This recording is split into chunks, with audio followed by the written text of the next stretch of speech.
السلام علیکم۔ ہر آزمائش اللہ کا فیصلہ ہے اور اللہ کا ہر فیصلہ بہترین ہوتا ہے۔ کیوں پریشان ہو، اللہ ہے نا، سب ٹھیک کر دے گا۔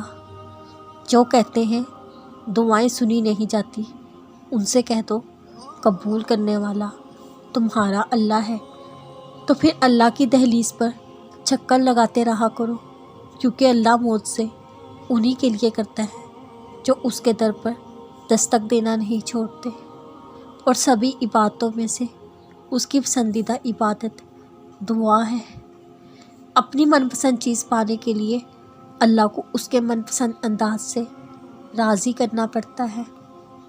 اللہ ان کی دعا قبول کرتا ہے جو دیری کے بعد بھی رابطہ بحال رکھتے ہیں۔ اللہ ان کے لیے مدد بھیجتا ہے جو بار بار اس کے در پر آتے جاتے رہتے ہیں۔ اللہ ان کے لیے کن فرماتا ہے جو اس سے آخر تک مانگتے ہیں۔ اللہ کو بہت پسند ہے جب اس کا بندہ تھک ہار کر اس کے در پر بیٹھ جاتا ہے۔ اللہ تمہاری دعاؤں سے کبھی بیزار نہیں ہوتا۔ اللہ کو تمہاری دعاؤں کا انتظار ہوتا ہے۔ ٹوٹ مت جانا، دینے والا پکار پکار کر کہتا ہے، اور تمہارا رب تمہیں اتنا دے گا کہ تم خوش ہو جاؤ گے۔ اللہ سے ہمیشہ خوبصورت گمان رکھو۔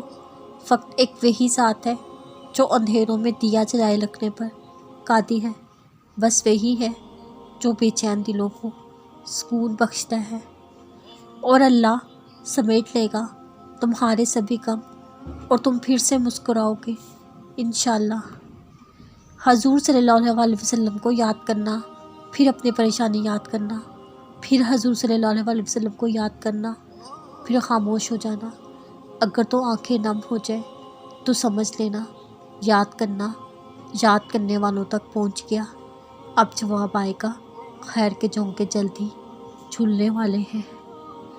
اگر کبھی زندگی میں ایسی تکلیفوں سے گزرو جن کا کبھی گمان نہ کیا ہو، تو اطمینان رکھنا، اللہ رب العزت تمہیں راحتیں بھی ایسی عطا کرے گا جن کا کبھی خیال بھی دل میں نہ گزرا ہوگا۔ تم صبر اور شکر سے کام لو۔ ایک وقت آئے گا جب تم ان دکھوں اور مشکلوں کو سوچ کر مسکرا دو گے، جس کی وجہ سے آج پوری پوری رات روتے تھے۔ دعاؤں کی سب سے بڑی طاقت یہ ہے، یہ وہاں تک جا سکتی ہیں جہاں انسان نہیں جاتا۔